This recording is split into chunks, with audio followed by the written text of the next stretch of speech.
les fit girls se font tailler sur Insta. Il y a une misogynie crasse comme d'habitude.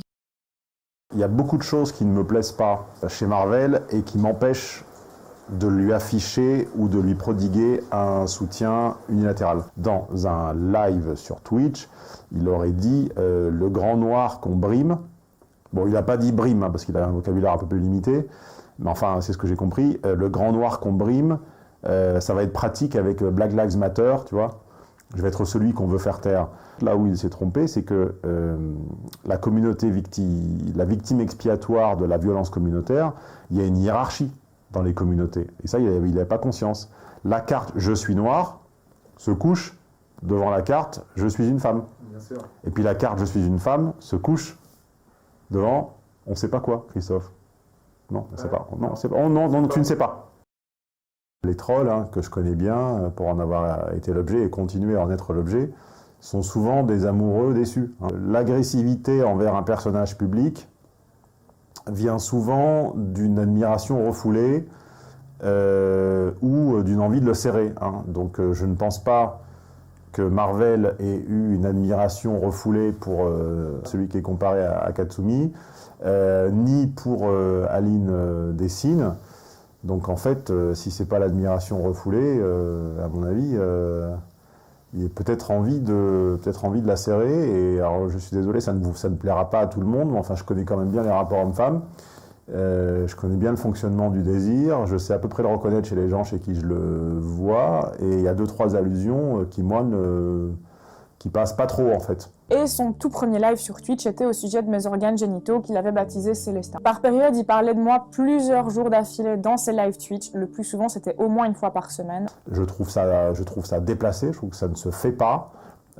C'est inélégant et c'est vraiment la caricature du beauf HBB dans un vestiaire qui parle avec ses potes, je sais pas quoi, de la fille à l'accueil en disant voilà, et je t'enverrai quelques extraits, Christophe. Je vous laisse juge, mais encore une fois, il y a des choses qui m'échappent pas et c'est la façon de faire d'un hétéro binaire de base dans un vestiaire avec la nana qui peut pas choper en fait. Et puis, quant à la gestion de sa communauté, je trouve également ça soit d'une grande inconscience psychologique, soit très malsain, d'envoyer sa communauté à l'assaut d'une autre. C'est quelque chose que je n'ai jamais fait. Certes, ça venait répondre à des fausses preuves et à ce qu'on veut, mais simplement, c'est pas un moyen sain et raisonnable de répondre. Si l'autre te dit femme ou publie des documents te mettant en cause et étant faux, tu n'as qu'une seule façon de répondre, c'est la voie légale. Lui envoyer ta communauté, c'est creuser ta tombe.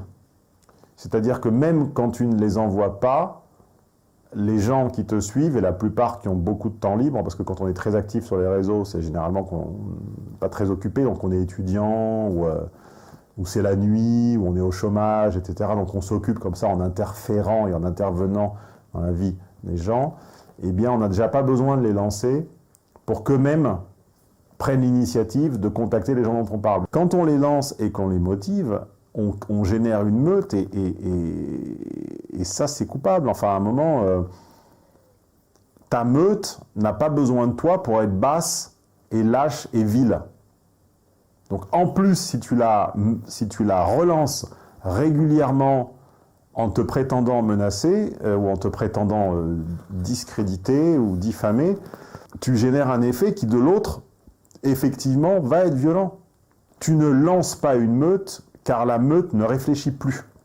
En les lançant en meute, tu es certain que tu les départis de tout besoin d'objectivité et tu fais appel vraiment à leur instinct le plus vil et le plus bas. Tu fais comme les racailles, tu sais, quand ils s'en prennent à 4 ou 5 à un indigène, quoi. Donc ça, je suis obligé de le combattre et je suis obligé de le déplorer. Et là, en l'occurrence, je le dénonce. Voilà.